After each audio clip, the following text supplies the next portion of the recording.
Tonight in New York City, world leaders are now here for the UN General Assembly. More on what the Secret Service discovered at multiple sites, including a vacant apartment in Queens. Was there some sort of plot in the works? But first, President Trump addressing the UN today. The president saying to the leaders gathered there, "Your countries are going to hell." And then right afterward, the major turn tonight for President Trump on Ukraine, now saying that Ukraine should win all of the land back since the Russia invasion. And what the president is now saying about Vladimir Putin. Rachel Scott at the UN here in New York. Tonight, President Trump taking aim at the United Nations, attacking the member countries as their leaders sat and watched.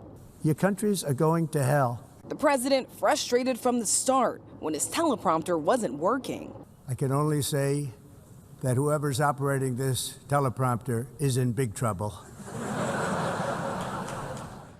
Earlier, when he arrived with the First Lady, the escalator they were riding abruptly stopped, forcing them to walk up. At the podium, these are the two things I got from the United Nations, a bad escalator and a bad teleprompter.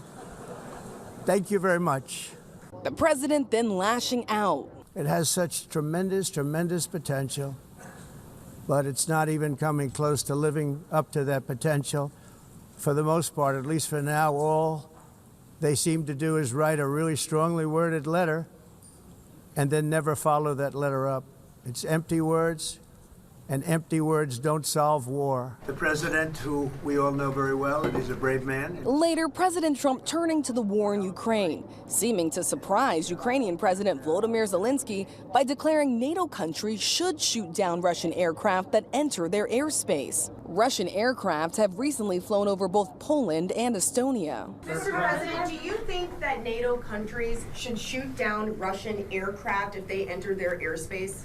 Yes, I do. The president asked if the U.S. would be ready to back up NATO if that happens. Depends on the circumstance, but, we're very strong toward NATO. President Trump has gone back and forth on the war for months, one day supporting Ukraine and the next embracing Vladimir Putin. Just 5 weeks ago, rolling out the red carpet on American soil, clapping as the Russian leader approached, warmly shaking his hand. But today, a break. Unfortunately, that relationship didn't mean anything, unfortunately. And then from the president, a major reversal. Where just a few weeks ago, he implied Russia could keep some of the Ukrainian land it had stolen. Tonight, President Trump posting, "I think Ukraine, with the support of the European Union, is in a position to fight and win all of Ukraine back in its original form." We'll let them get their land back. Yep. So we'll see how it all works out. And again, just weeks after meeting with President Putin, President Trump now saying that their relationship did not mean anything. Russia continuing to attack Ukraine and now provoking NATO. The big question tonight, will the U.S. try to do anything to stop him? David. Rachel Scott live tonight at the UN here in New York.